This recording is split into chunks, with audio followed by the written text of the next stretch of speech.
April 16, 1972.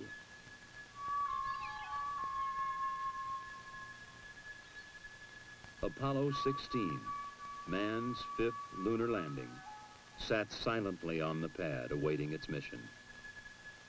Inside the astronaut quarters, its relaxed crew ate Sunday breakfast.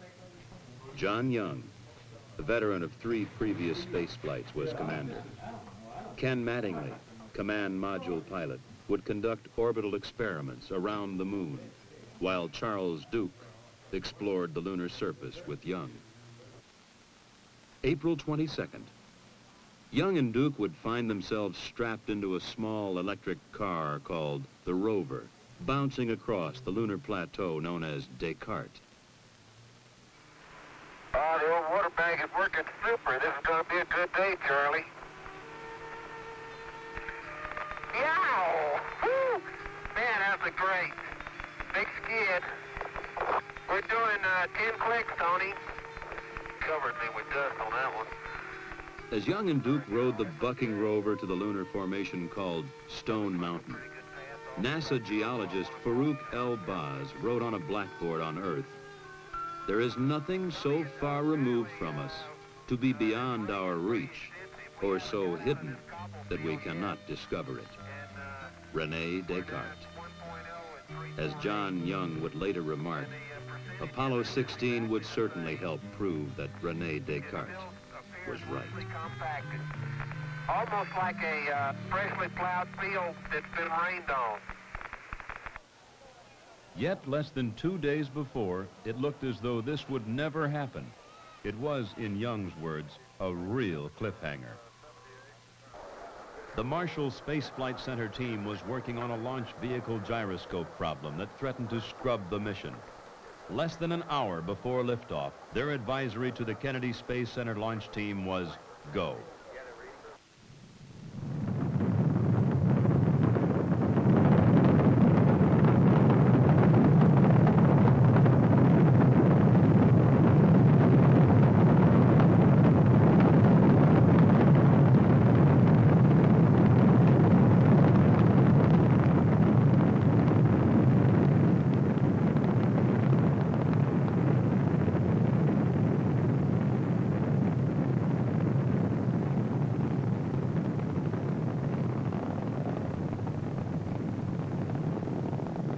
The liftoff had been perfect. During the 3-day flight to lunar orbit, the problems encountered had been more annoyances than critical, such as paint flaking off the lunar module, and later a jammed antenna in one of the lunar module's several communication systems. All in all, it had been a quiet flight. April 19th. The burn into lunar orbit was right on. Oh, Houston, Sweet 16 has arrived. The subsequent maneuvers all went without a hitch.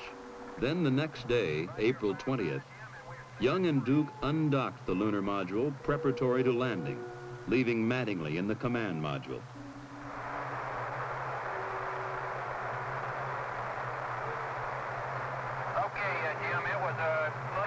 But we got it done right here 5-9, Jim, and we're sailing free. Stand by 1, Jim. Okay, we're on. The next maneuver was for Mattingly to burn the main engine of his spacecraft to put it into a circular orbit. But as the lunar module emerged from behind the moon... No, sir. Copy, no, sir. No, sir. No, sir. No circ. In preparing for the circularization burn, Mattingly had found apparent uncontrolled oscillations in the main engine's backup control system. Following mission rules, he did not make the burn. How long do you think it's going to take them to get rendezvous, Jerry? I think your estimate of a couple of 3 reds. With the backup system having trouble, only the primary system was known to be usable on the engine needed to get the astronauts out of lunar orbit and back to Earth. However, the lunar module engines could be used if the 2 spacecraft were docked. The first step in the problem-solving technique stabilize the situation in the safest manner, get the two spacecraft, which had separated, close enough together to dock if necessary. To get them back together, get the things back as they want them, get them mentally prepared to do what they're going to do. But now, don't take that as input. I'm talking out loud. I want to say something else I'm sure of. I don't see any way we can continue on. At that moment, the chances for a landing looked pretty slim. But you look at a problem step by step. Step 1 underway, you look at step 2. Analyze the problem as completely as possible within the time frame. We should make sure that that's calm, but there's no way, you don't have any other redundancy or other routes? And in lunar orbit, Mattingly flew the command module to a rendezvous as Young talked him in. Okay, fine. Why don't you tell me what to do there, John? Okay. Word's coming back kind of initially from North American that they're suspecting a rate feedback. Building 45 is Jim McDevitt. The team was coming up to speed, not only at the Manned Spacecraft Center, but from MIT in Massachusetts to North American in Southern California. Isolate the trouble, simulate it, evaluate it. You can't use it. If you get a broken wire, you don't know it's going to come back again. Me now like I'm drifting the other way. Not according to my needles. Okay, I'll believe your needles.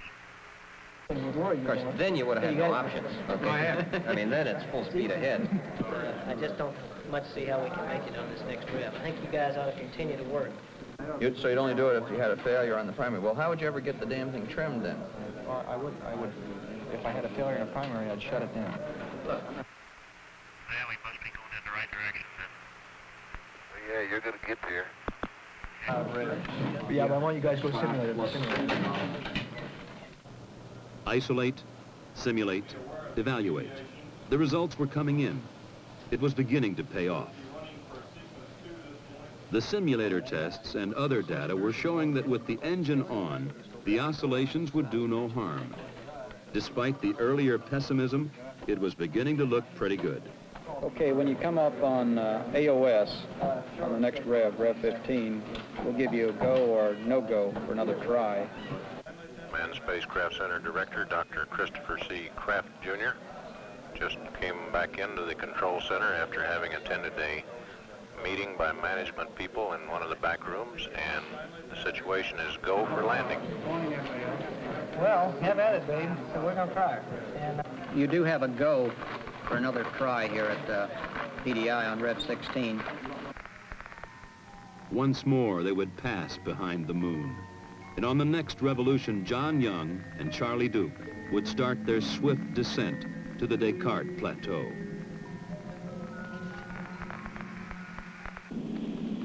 Okay, filter initialization looks good.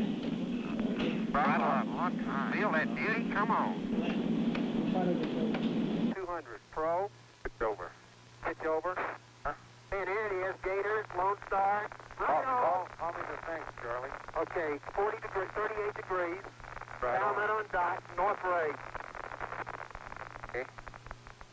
Looks like we're going to be able to make it, John. There's not too many blocks up there. Ryan, you go for landing. Right now looks pretty good. Go. Go, Hunter. Okay, any words on this? Go, Fred. Looking good. It looks good. Transport rate's going down. There comes the shadow. Okay, down at 3, 50 feet. Down at 4. Give me one click up. You're backing up slightly. Okay, 2 down. Stand by for contact. I'm going to let her down. You level off. Let her on down. Okay, 6%. Plenty fat. Contact. Stop. Boom. Wow! Oh, man! Oh, the run is finally here, Houston. Fantastic. The original plan had called for Young and Duke to get out and explore shortly after landing. However, the near abort had lasted 6 hours. The tired astronauts would sleep. April 21. Mission Commander John Young stepped onto the Descartes Formation, 11:58 a.m. Eastern Standard Time. They are mysterious and unknown Descartes. ultraviolet flames. Apollo 16 is going to change your image. While their activities were monitored by mission control, Young and Duke were also observed by scientists, located across the hall in the science support room.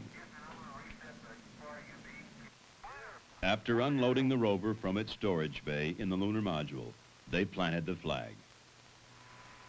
Hey, John, this is perfect with the limb and the rover and you and Stone Mountain and the old flag. Come on out here and give me a salute. Big Navy salute. Off the ground, before. There we go. Good. Young set up an ultraviolet camera to provide the first astronomical observations from the moon. He took pictures of the Earth's upper atmosphere and magnetosphere and their interaction with the solar wind. He also photographed the interstellar gas present throughout space and the ultraviolet halos that appear around galaxies. Astronomers have long wanted a telescope on the moon. Perhaps this experiment would show the moon an ideal base for future astronomical observations. You want 2 pins? Yeah, we would like 2 pins. John said. I'm not leaning on Duke it. drilled a hole into which a heat flow probe was to be placed, part of one of the experiments attached to the station. As Duke drilled, Young set up the central station and the remainder of the experiments. Then, what many considered the biggest disappointment of the mission. Probably just some rocks down there in the regolith, Tony. You know, it looks, I bet it's just like the side of that fresh crater we saw back near the limb. Charlie, what? Something happened here. What happened? I don't know. Here's a line that pulled loose.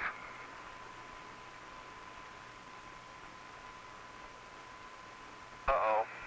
What line is it? That's the heat flow. Pulled it off. Kind of sorry. I didn't even know it. I didn't even know it. Now that means you've got to mate all those wires, separate wires in there, and have them insulated from one another. That's right. And if that doesn't occur, what are the chances of shorting out the central station? Well, that's another one that they're working. On Earth, they tried to figure a way to fix the heat flow. On the moon, the astronauts continued with the other experiments. Young placed a series of sensors in the soil, then fired explosive charges, mapping the lunar subsurface much as geologists on Earth use explosives to search for oil. 4, 3, 2, 1, fire. Stuck in the ground and I try to get this over there now.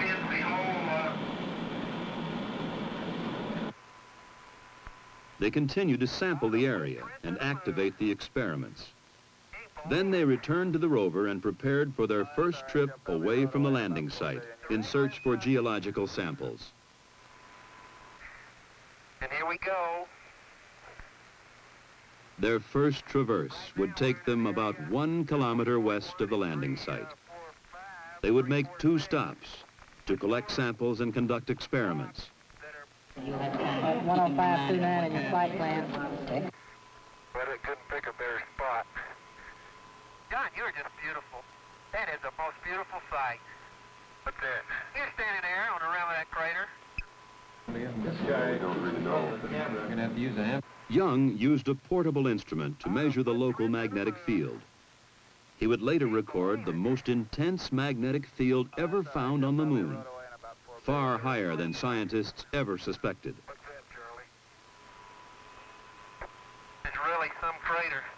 As you come around there, there's a rock in the near field on this rim that has some white on the top of it. We'd like you to pick it up as a grab sample.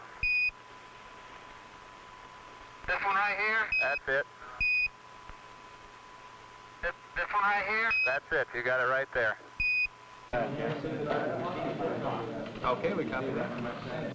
There would be one more stop before they got back to the lunar module to close out this EVA. With Duke acting as photographer and Young as driver, they put the rover through a full test. Man, you are really bouncing. Is he on the ground at all? That's 10 kilometers. Huh? He's got about 2 wheels on the ground. Okay, turn sharp. I have no desire to turn sharp. Okay, here's the Sharpie. Hey, that's great. He's a big rooster tail out of all 4 wheels. And as he turns, he skids. The back end breaks loose just like on snow. Come on back, John. Hey, the deck is running. Man, I'll tell you, Indy's never seen a driver like this. Okay, when he hits the craters and starts bouncing, it's when he gets his rooster tail. He makes sharp turns. Then it was back to their lunar base, activate experiments, and close out EVA-1.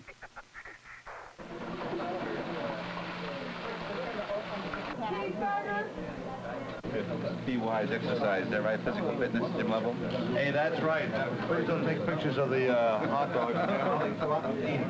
Show it a low residue, high protein diet. On Earth, the scientists took a break. Tomorrow would be another busy day.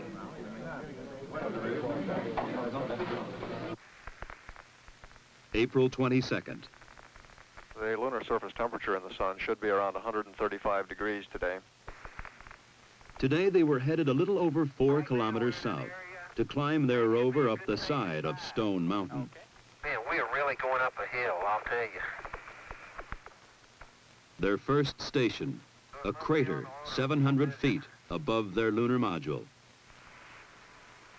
Wow, what a place. What a view, isn't it, John? It's absolutely unreal. We really come up here, Tony. It's just spectacular. I have never seen it. All I can say is spectacular, and I know y'all are sick of that word, but my vocabulary is so limited. Let's see what we could do. If we got that rake soil, if we got certainly something, we could go to one-man sampling and maybe do it. They would make a total of 6 stops on this traverse, collecting samples from large rocks down through the intermediates to the smallest soil particles. They would operate experiments measuring the strength of local magnetic fields to measuring the resistance of the soil to compaction. 3, 4, 5, 6. Really put up the detail on How far away is that crater?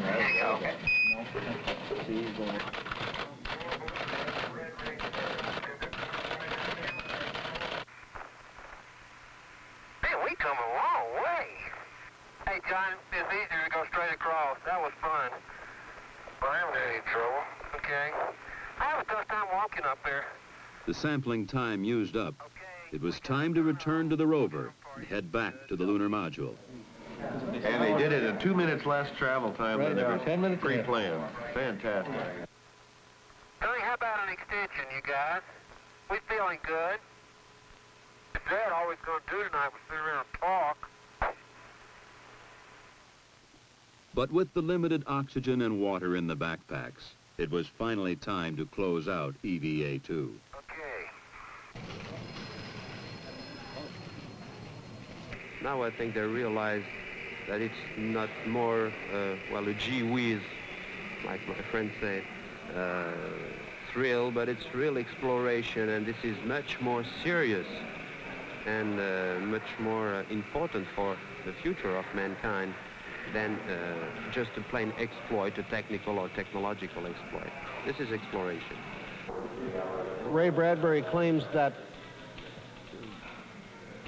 what mankind sees in the exploration of space is his first chance at immortality since he invented religion. April 23rd. The decision had been made not to try and fix the broken heat flow experiment because of the time and complexities involved. Traverse number 3. Today, Young and Duke would head north about 5 kilometers to North Ray Crater, the largest lunar crater to be sampled by men. Outstanding. Hey, Tony, it seems to me this is a more subdued surface over here than going towards South Ray. Oh, spectacular. Just spectacular. Wow. Sorry, Charlie. Beautiful. I gotta keep my eye on the driving. That's great. Jack, that's a good point to remember. All three crews now tend to think they're there before they get there. I remember. Man, does this thing have steep walls. They said 60 degrees. Now, I tell you, I can't see to the bottom of it, and I'm as close to the edge as I'm going to get. That's the truth. Now the routine, if anything on the moon can be called that. Test, collect, photograph. Keep moving. Time is precious on the moon. Crater, they look like drill holes is what they look like. You do that in West Texas and you get a rattlesnake. Here you get permanently shattered soil. How about rolling that one over? No way. Then, one of the most spectacular discoveries of the mission. Look at the size of that biggie. It is a biggie, isn't it? It may be further away than we think because... No, it's not very far. It was just right beyond you. And we better press on for the big boulder? Okay, we're headed that way. You get the tongs, John? Yep, we got I'll carry the rake. That big black dot. Fantastic. Like right here. If we could see to the bottom, we could say for sure if this big black rock is right out of the bottom. But my guess from the old photographs is it probably is. Okay, that sounds like a good guess. God, you mean they weren't at it? No. It looked like they were standing right there. Look at the size of that rock. Curious what they're going to look like when they stand next to it. We can see. The closer I get to it, the bigger it is. Yeah, but look at the permanent shattered part, Charlie. On this side over here? Yeah. And as our crew slowly sinks, we bet upon it disappears into the sunset. The radius of curvature. Well, Tony, that's your house rock right there. Very good. Don't get too near the edge of that thing. It falls off. Look over at your right. It falls off pretty good. Yeah, I know. Yeah, keep going. Can't believe Got it. I can't either. Okay, let's go on back. I am. Be right with you. And we encourage you just to look for some variety. But now it was time to head back to their base and close out the EVA. All right, we think you could just about head south now. Yeah, the only reason. That's it. We're going, Home again. Jiggity jig. During the previous EVA, a section of a rear fender had come off the rover, causing the astronauts to receive occasional showers of lunar dirt. and that's a beautiful sight. Young parked the rover, then moved out to join Duke, enter the lunar module, and prepare for liftoff. Boy, Houston, the beauty of this place is just absolutely incredible. Smile. FAO. Don't be mad. We'll get it up there. See how nice and leisurely it's been? That's the way it should be, getting ready for ascent. 10 seconds. What a ride, what a ride.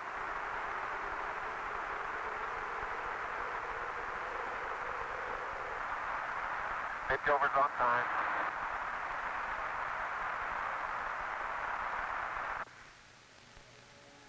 Together in orbit, the two spacecraft pirouetted, each inspecting the other.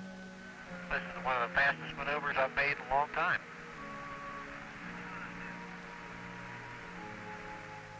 The inspections complete, the command module and lunar module maneuvered to docking. John Young, Ken Mattingly, and Charlie Duke, reunited aboard the command module, settled down for tomorrow's tasks. Jettison the lunar module and burn out of orbit to come home. April 25. Ken Mattingly left the confines of the command module cabin, 173,000 miles from Earth. As he orbited the moon, he had not only made visual observations, he had been operating a complex series of experiments. Many of these had returned instant data to Houston. 2 had taken thousands of high-resolution pictures of the lunar terrain. Now, Mattingly retrieved the film canisters and made his way back to the cabin with them, as Charlie Duke stood in the hatch to help him. It had been quite a mission. In John Young's words, I think we've seen as much in 10 days as most people see in 10 lifetimes. April 27, the last day. The crew looked out their windows through the 5,000-degree fireball of reentry at their native planet.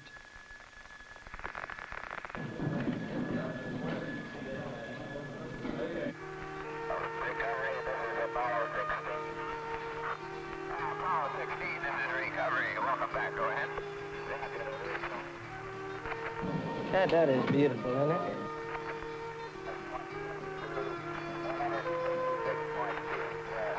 Now they're blooming. Beautiful. Beautiful. There they are. Beautiful. Beautiful. Beautiful. Apollo Control Houston, an observer on the Ticonderoga estimates the distance from the ship about 1 mile.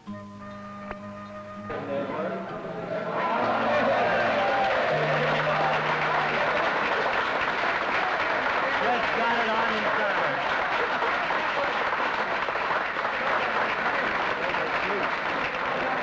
There you go, Joe.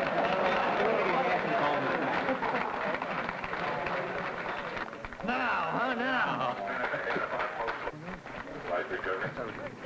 You saw an example of goal-oriented teamwork in action. The kind of thing that made this country great and the kind of thing that's going to keep it that way. A real smooth shot. Every bit of it, Gary. You brought them in beautifully.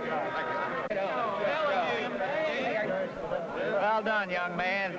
Outstanding. I cannot touch that cigar anymore. I cannot.